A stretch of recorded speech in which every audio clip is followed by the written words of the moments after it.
By focusing on the user, we have a tendency to obscure other participants in the systems we design who aren't end users, but who interact with or are affected by the system. By focusing on ease of use, it doesn't eliminate friction in an experience, but instead kind of gets offloaded onto some of those other participants who aren't as visible to us. Hi, everyone, and welcome to Now What, the podcast from Wix about how technology is changing everything. I'm your host, Rob Goodman, and in this series, we're talking all about evolution in business, design, development, and beyond. Today, I'm speaking with Alexis Lloyd, VP of Product Design at Medium, the platform and website for people to write, read, and connect with one another, about the role technology can play in evolving user-centered design.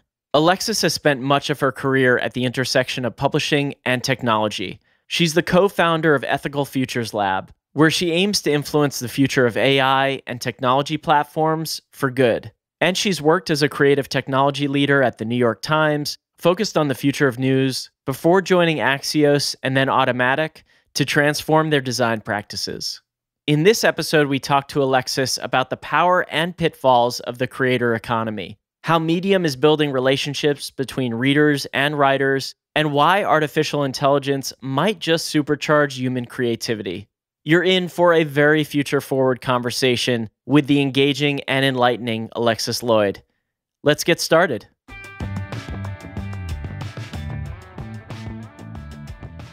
Alexis, welcome to the Now What podcast. Thanks for having me, Rob. Absolutely. So excited to talk to you.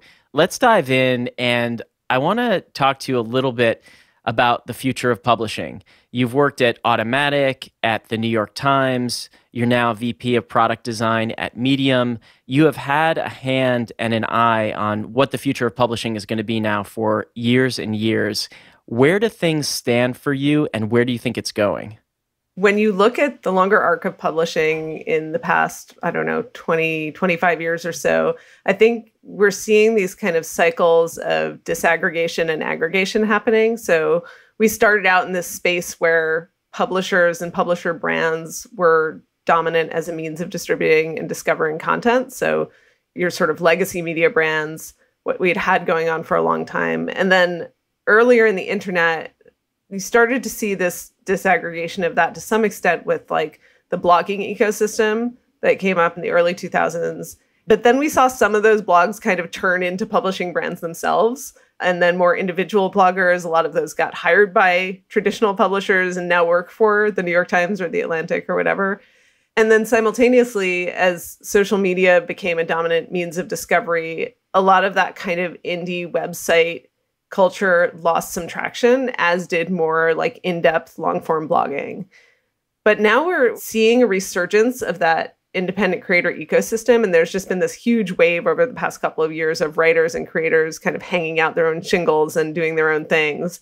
And that's happening both because there's a range of tools and platforms that allow those creators to do that, to build an audience or to make money, but also because, of course, we've also seen journalism jobs continue to be decimated. So in many cases, it's also happening out of necessity, right? So we're deep in this disaggregation moment. You have all these independent creators like making newsletters, sending out their stuff, writing in a new way. And there's this fantastic influx of great writing on this variety of niche topics, like across the board. But I think we're seeing kind of two big issues with the current state.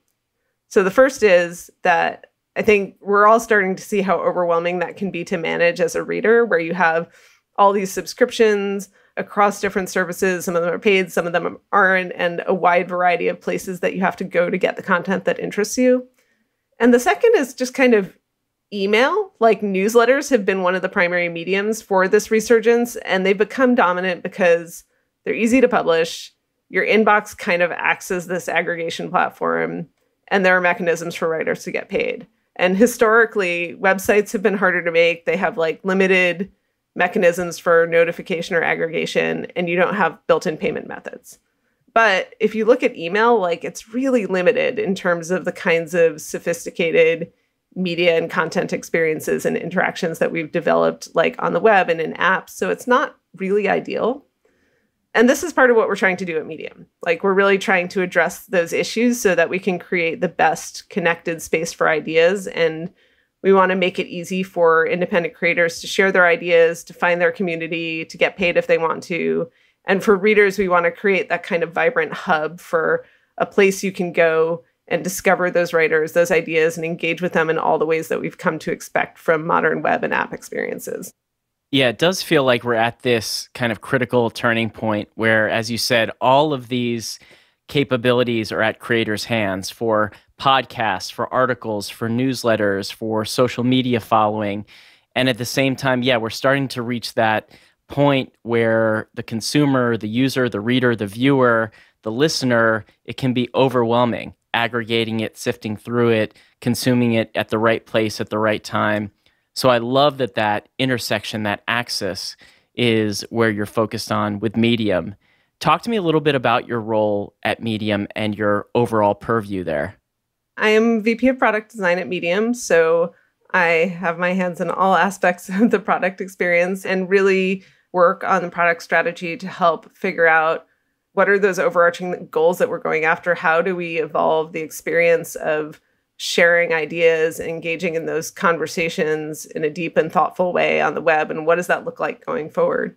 And I manage a team of product designers who are, then all work in these cross-functional teams across the company to focus on different areas of that experience. And I've heard about your work at the New York Times in the R&D lab, kind of deconstructing our current templates and models for content and thinking about the future, new technologies, new systems, new products and interfaces. When you step back and think about the future of what devices might look like and interfaces and things like that, how do you think publishing and Medium publishing fits into that when you remove it from perhaps the website, from the app system and environment? Where does content kind of meet the future of user behavior? I think everywhere is the short answer. And that was actually a lot of the work that we were doing in the R&D lab at the Times, was kind of looking at, historically information, but especially news, the artifact and the content were inseparable from one another. News came in the form of an article that was printed on a sheet of newsprint and was ephemeral, and then you got a whole new set of them the next day. And a lot of the work we were doing was really trying to decouple those and investigating what happens when you decouple the content from the artifact and what needs to happen to that content, both in terms of like how you conceive reporting it, how you put metadata and other kinds of information around it when you're publishing it, what those publishing processes look like when you don't necessarily know what the artifact will be, because you don't just want to build that for all the current capabilities, but you also want to future-proof that, right? So if you create something now, that you want it to be able to be integrated into whatever kind of device or platform comes along down the road. And so that's a lot of the investigation. And people would constantly ask, like, this was several years ago, but it was kind of like, people would ask, like, what's going to win? Like you had this idea that print media was the winning content mechanism for a very long time. And people kept being convinced, like, okay, well, we just have to figure out which one of these things that's emerging is going to be the new thing. And then we'll adapt and optimize for that. And my answer was always like, all of them. Like, it's everything all at once. Because technology is evolving so quickly, and also because users want the content in the way that they want it at any point. Exactly. And so I think that as those ecosystems for content and for media become more complex, it's actually, for a while it was like, well, every company needs to play in each one of these spaces equally. But I think as it becomes bigger and more complex, it's more about figuring out which channels, which delivery mechanisms are appropriate to what you're trying to do, and really designing a strategy around that as well. So how about the future of Medium? We've talked a little bit, and you've referenced some of the recent announcement that Medium has had in terms of ebooks and adding more social layer. Where is the evolution of Medium next in that role of digital publishing? We really recognize that the core thing about publishing is building that relationship between readers and writers. It's incredibly valuable. It's what makes it satisfying in many ways, certainly to the writers and to the readers as well. And we're working to make those relationships really core to the product experience. So for a while, Medium had been more algorithmic, where we'd try to understand your reading habits and then surface the best stories for you. But that's very kind of tactical. It doesn't necessarily lead to deep relationships. And if the recommendations we give don't resonate with you, it's not clear how you fix that. So we've been shifting towards giving readers a lot more agency by focusing on those relationships. So letting you explicitly control who you follow and subscribe to as a way to make it clearer, to give you more control and really let you develop a longer term relationship with the writers that you care about. Yeah, and I imagine that proximity of the relationship is going to feed into the ecosystem of supporting those creators, right? The closer the reader is to the content, the more they're going to want to support it financially, share it socially, all of that to amplify what they're loving. Exactly. And in terms of ebooks, you mentioned that we recently acquired Gloss, which is an ebook company, and we're working to incorporate books into the Medium reading experience. So there's a really exciting opportunity there to bring a lot of the fluidity and the social aspect of reading everything else on the internet to how you read books, which have typically been kind of walled off from the rest of like the digital experiences that you have. So to be able to highlight, annotate, share, excerpt, and blog about books all together with everything you already do on Medium can lead to something really powerful. And the goal there is really just to become the most interesting place on the internet, where you can discover and engage with ideas that range from someone's short thought or blog post all the way to a full-length book. And this might be a simplistic way of describing it, but is it about breaking books down into article formats and finding new ways to collect those, article chapters into collections and then layering on some of the new features from Medium in terms of social and reading and highlighting and sharing and all of that? Or is it kind of a new system for a new way of experiencing books? I think in some cases, certainly you still want to be able to read a book as it was intended as a book, but then the way that you engage and talk about that book or share your thoughts about it or understand other people's thoughts about it, to be able to leverage a lot of the things we already have on Medium, like the idea of social highlighting, responses, annotations, to be able to pull a quote from something and then post about it on your blog. There's that kind of flexibility to it where it starts becoming a much more digital material than it has been before.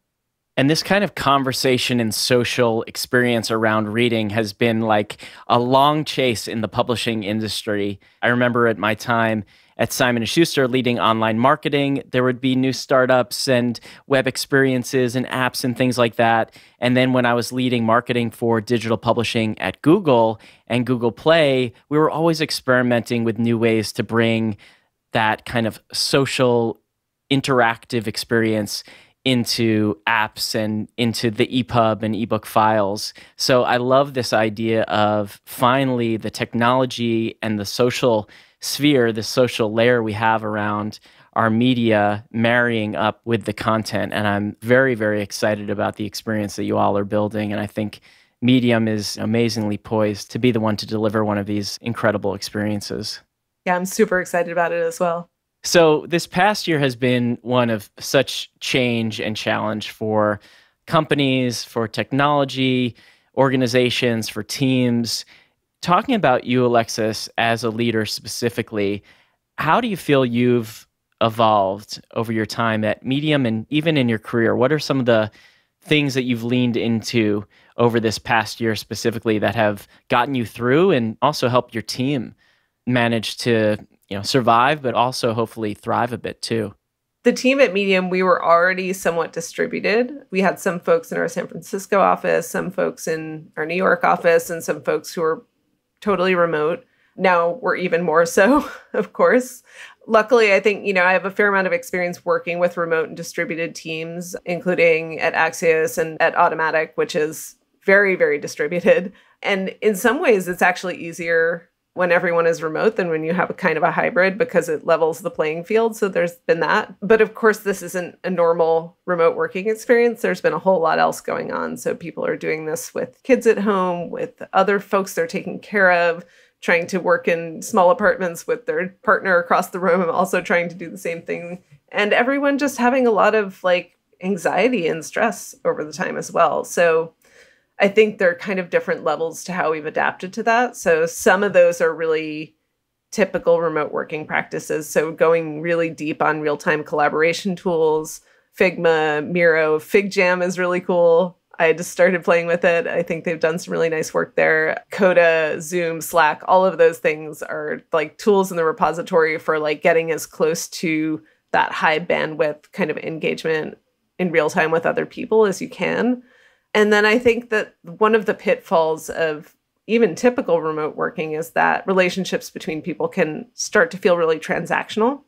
You're in meetings with people, you have these scheduled times with them. There's a lot less of that like meeting up at the coffee station and getting into a random conversation. So I think one of the things I try to do is like find time for non-transactional moments. Our design team every couple of weeks has a coffee time where anyone can just drop in. It's like not work talk, just get to hang out, and just finding time both within the team and across different functions to do that is really important.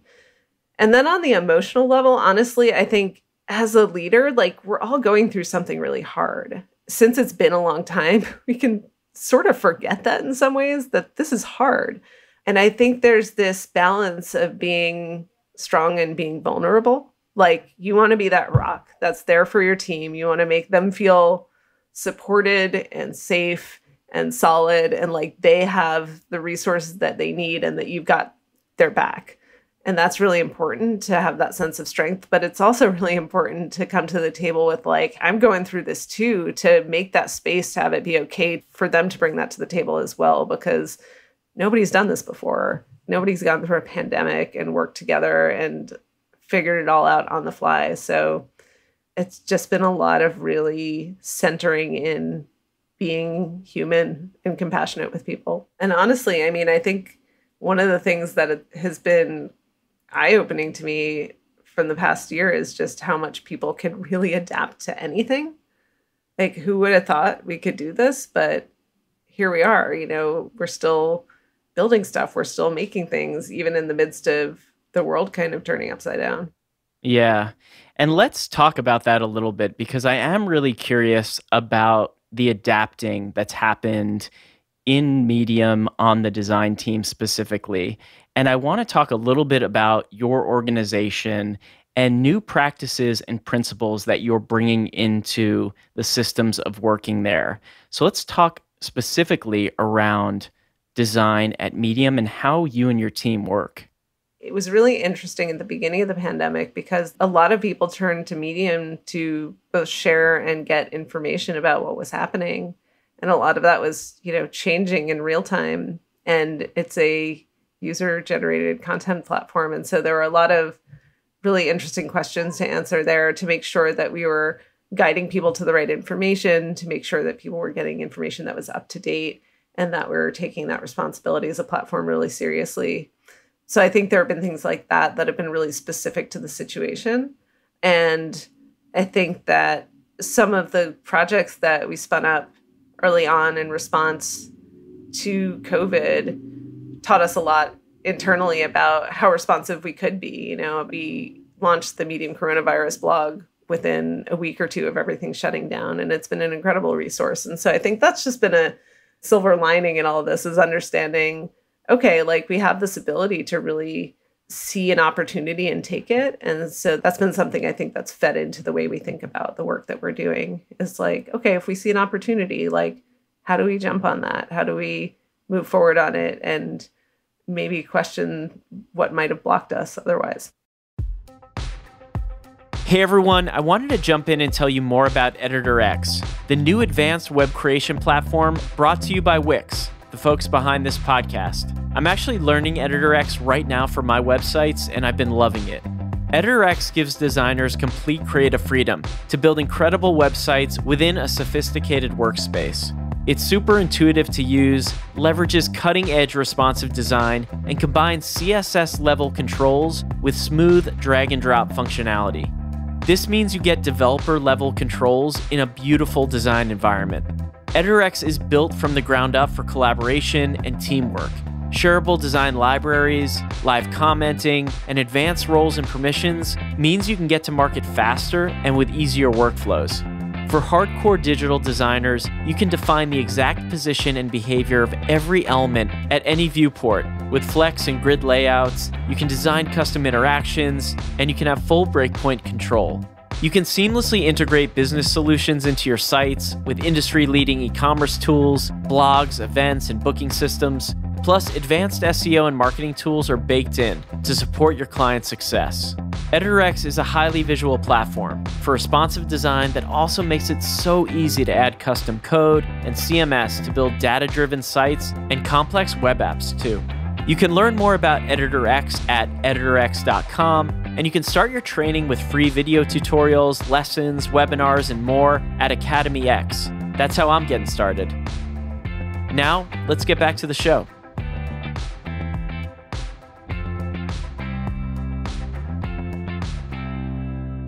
You wrote this article on Medium that drew a lot of attention towards the end of 2020, and it was around this idea of the evolution of user-centric design and the need to basically add more perspectives to user-centric design. Can you talk to me a little bit about that concept? This really came out of some thinking I was doing. And just to clarify, it's not kind of anti-user-centered design, but it's talking about user-centered design as like, this is a framework that has been dominant in the way that we design products. And if you look at one of the things that's become apparent to everyone over the past several years is how the digital products that we design and build can have these really complex impacts on the world around us, from national elections to all sorts of other things. And I think that that's led a lot of people to feel a greater sense of responsibility and to demand a greater sense of responsibility from the people who are making these products and these services to anticipate and be accountable for those kinds of unintended consequences. And so really thinking through, like, from a design standpoint, how might we approach this differently? Or are there things that we're missing in our dominant approaches? And if you think about user-centered design, like, it was developed in reaction to other kinds of blind spots where, previously it was really just business goals that were top of mind. Users weren't really considered in the equation, and that led to a whole other set of problems. And now we have this practice that has produced some amazing products through this practice of empathizing with users, designing with their needs and wants in mind. But it is a particular lens. And like any lens, it focuses you on some things and it makes other things less centered in your view.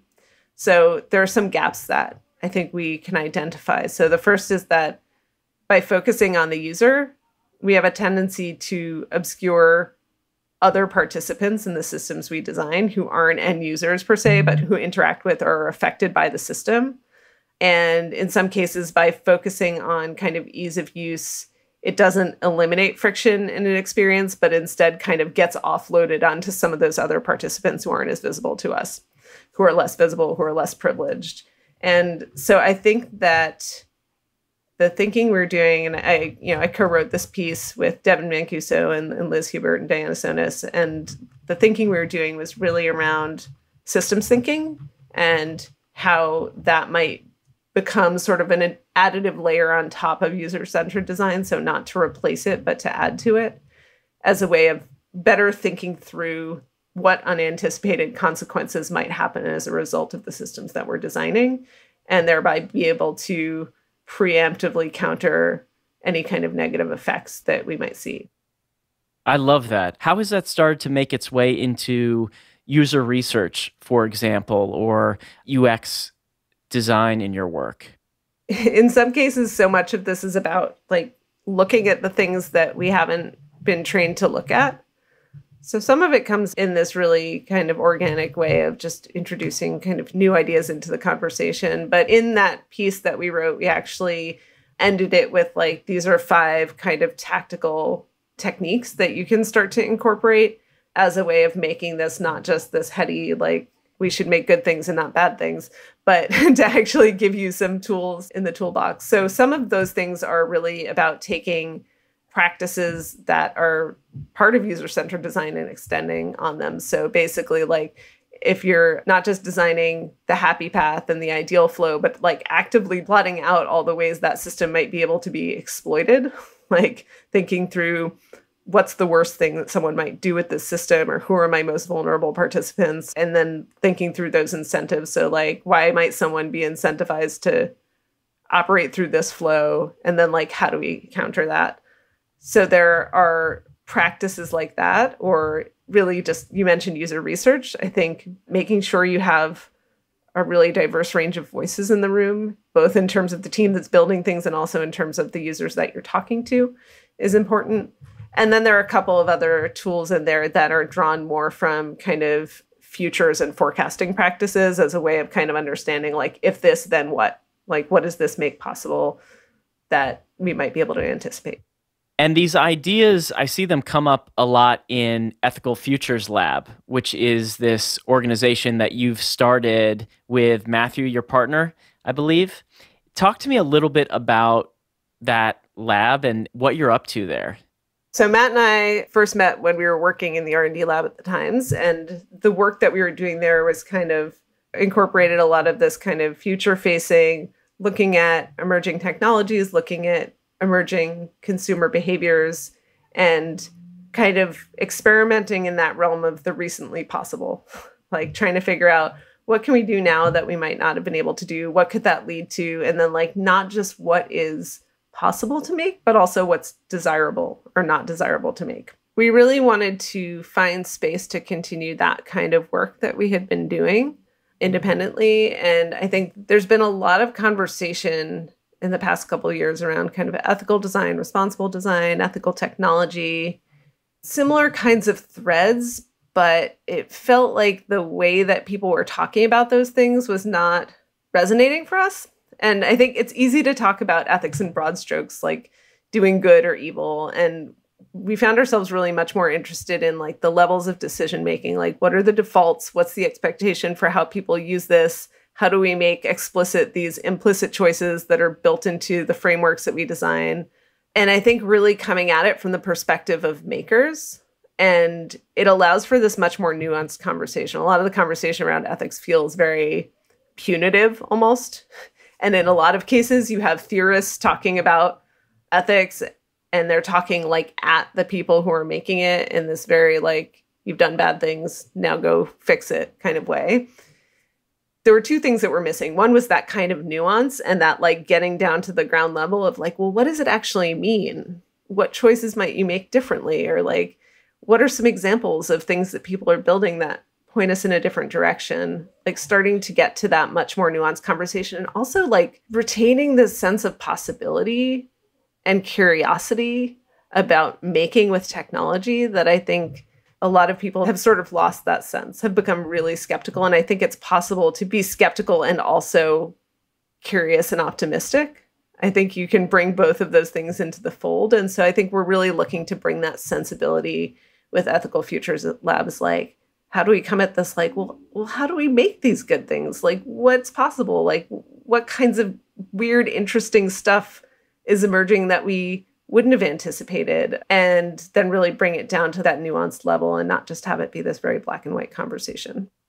From a technology perspective, what is getting you super excited right now? I have seen you post fun things about robots, so it seems like you are into robots, which I also love.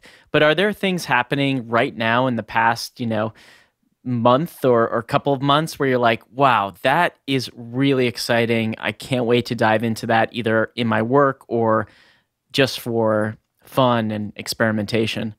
I think there are a bunch of different things. So without going too deep into it, you mentioned robots. I'm going to talk a little bit about that. Mostly because I think that one of the things that's really just fascinating to me is this kind of interrelationship between humans and technology and how those things respond and react to one another. And when you think about intelligent systems and AI, the three models I've talked about are like C3PO, Iron Man, and R2D2. So like C3PO is like, okay, we have like AI, let's make it try to act exactly like a human. And that's really not interesting and most of the time not super successful or a little creepy. And we have humans. We're good at being humans. I don't know. It's just not the most interesting avenue, but that's kind of the first place everyone started.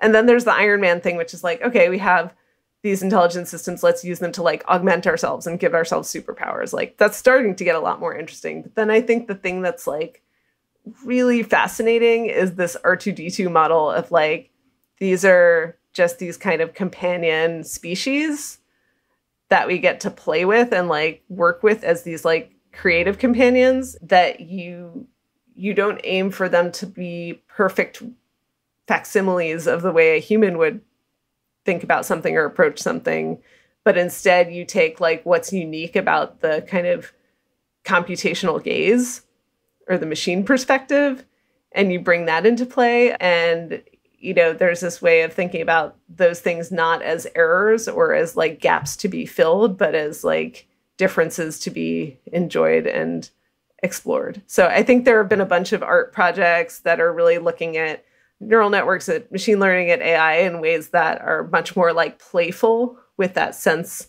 of like, these are kind of these weird intelligences that can do things that we can't or see things in strange ways. And I find that really compelling. That's much more on the kind of playing side, though. It's like, it's not necessarily the most practical, but I get really into that stuff. I think the one other thing that I've been tracking a lot, well, two other things really. One is I'm really interested in the kind of knowledge management space. I don't know exactly how you describe this, but there's this emergence of things like Rome Research and like all these like emerging startups that are doing different takes on like kind of note taking or like document management, Coda, Notion, things like that, that I think are really interesting in terms of there seems to be an explosion of different approaches to how you capture ideas and connect them to one another, which I'm super fascinated by. And I think that there's a lot of interesting fodder there. And that's something I'm tracking really closely. And somewhat related, there's also like, do you know Descript? The like, yes. Yeah. So of course. That's the kind of thing, like this kind of increasing fluidity of different media types is really interesting to me. For listeners, why don't you explain that technology? So it's basically an app that allows you to, for example, you can record a video, it'll automatically transcribe it, and then you can edit the video by editing the text. And so there's just this kind of back and forth interplay between like text and video and audio. So if you combine that with those kind of like documentation, knowledge management tools, you have this kind of really interesting pioneering space around kind of how we capture our ideas and our thoughts, and then how we connect them to one another, and then how we like package those up into something that can be consumed by someone else. Yeah, I love that. And also I think about, well, the layer of AI you might be able to add onto that so that there's learning that happens on top of your own categorization and, knowledge keeping of your life in a way. You get those superpowers, but in a different kind of way, in kind of an extended brain kind of way. Exactly. So are you categorizing your whole life? Are you in Notion or Coda? Like, have you cracked the code on tagging your life and work? Never. It is an ongoing project. My problem is that I'm really interested in all of these. So I'm trying out like 7 different apps all at once, which means I can never find a document anymore, but I'm having a lot of fun doing it. Amazing.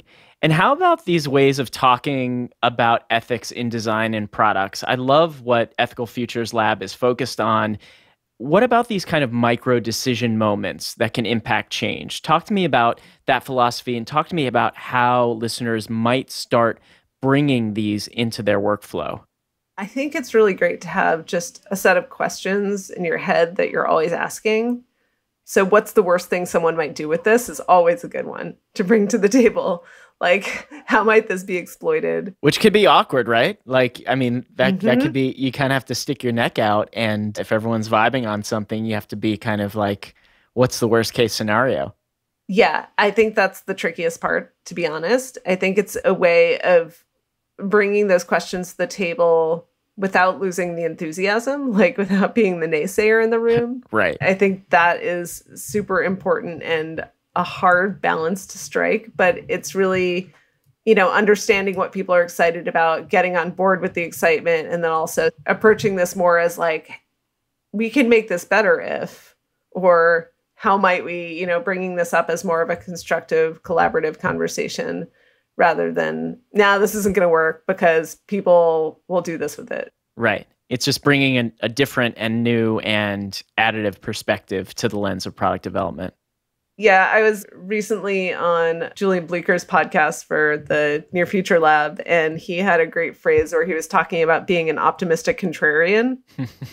And I really like that. It's this idea that you're not this total skeptic, you're not crapping on everything, but you're still excited. You still see all this possibility, but you're going to be the person who's like, but what if, you're going to bring those questions to the table, but in a way that feels really collaborative and constructive with everyone else in the room. Yeah, we talked to Trevor Hubbard from Butcher Shop Agency on this podcast, and he has this practice of premortems on projects where they go through what are all the ways that this project could fail in order to then safeguard its development through to launch. So kind of similar ideas, different executions, but I love that idea of kind of let's predict the future in this room a bit and then build a better product while we're at it. Yeah, premortems are really great for that. I love that practice. So I want to talk about your career specifically because you've worked at this intersection of technology, design, publishing, future. What is it in you, and maybe it's from being a kid or growing up, that has kind of driven your career choices in this way towards like working on what is next? This is actually a question I've been working on with my coach a lot, so I love that you brought it up. And you're right that I work at the intersection of these different spaces, and I often find it hard to describe what I do because there is this complexity to it, but it often falls into this bucket of user experience design because the thing I like about the practice of UX design is that you're not just designing artifacts. The artifacts aren't the primary purpose. You're really like designing the constraints and possibilities for how people engage with the world. That's what fascinates me. And those constraints and possibilities also change when technology changes, which is why I'm interested in that futures space. I like to examine how people and technology kind of co-evolve in response to one another, and both how the systems around us change our experience as people, and then also how we design those systems to give ourselves new capabilities or superpowers. And then like the kind of media and publishing piece is about like, how do we then create systems that, if we're talking about constraints and possibilities for how you engage with the world, how do you create interfaces that allow us to see our world from a different perspective, like frameworks for sharing ideas to help people to kind of absorb information and make sense of it and better understand the world around them. Incredible. I think you're doing great work with your coach because I think that was very eloquently articulated. And it's always challenging, right, to predict where our careers are going to go. And sometimes to find that through line in the rearview mirror can also be a challenge to find that narrative. But I love glimpsing at your lens of your career in that way. So knowing you've had this front seat view on future and publishing and technology, do you have a sense of what the jobs of tomorrow are going to be in, could be broader around tech or could be more in design and product development? Are you anticipating those internal evolutions as well as the product ones?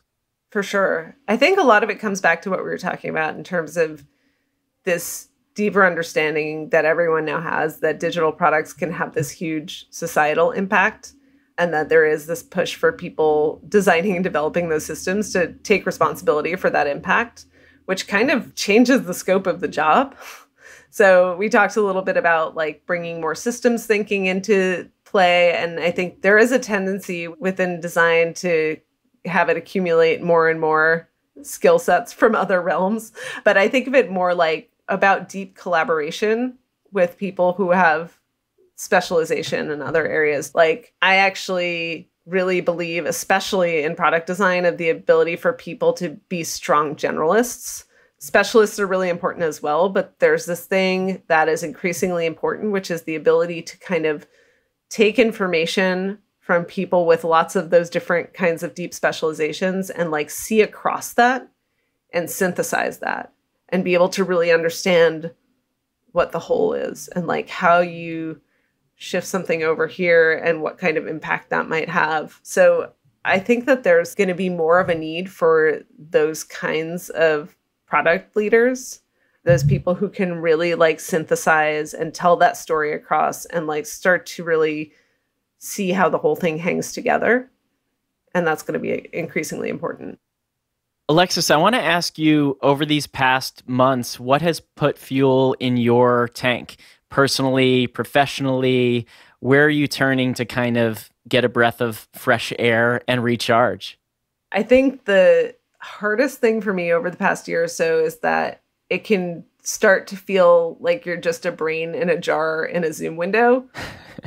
And that's not a great feeling. So I've been really finding a lot of energy in anything that reconnects me with the physical. So some of that has been spending a lot of time in the country in upstate New York, just like being in nature, exercise, meditation, anything that really shifts me into my body and into the world around me and like out of my head has been great for kind of recharging myself, not just kind of mentally and emotionally, but like also bringing my creative juices back if I'm feeling like uninspired. Amazing. Yeah, I'm of the same mind. Running over this past year has been an amazing place and space to get a breather. And yeah, I'll often even plant a seed in my head about a work challenge or creative challenge I have and just go for a run and see if any wires connect that may not otherwise have. I think that's so important, actually, in terms of, I think there are two different modes of creative problem solving. And one is the mode that we're mostly in most of the time, which is like there's a specific thing that you're trying to achieve. There's a problem you're trying to solve. There's a project that you're working on, and you're working in this really focused and targeted way. And then there's this thing that happens when you stop, when you zoom out, when you just look around and you're not focused on anything in particular. It's kind of like the thing that they say happens when you're dreaming, which is like your subconscious brain starts to like plant these seeds or tie together threads that you wouldn't ever be able to do by like looking at it straight on and trying to come up with something. Alexis, it's been so great talking to you. So appreciate your time. And thanks so much for joining Now What? Thank you so much, Rob. It's been a pleasure. Thanks so much for listening, and big thanks to Alexis for joining the show and sharing so much with us. I really enjoyed this conversation. It felt like a window into the future. A distant one, yes, but one that we can start working towards right now with our teams and in our practices. Some of the moments that really stood out to me from this episode were when Alexis talked about the adaptability of people and how inspiring it is to see people building, making, and finding new solutions for products even when the world is completely upside down. Though this past year and a half or more has been incredibly challenging and difficult, knowing that people are out there finding a way to create and serve others in that time is definitely fuel for teams and innovators everywhere.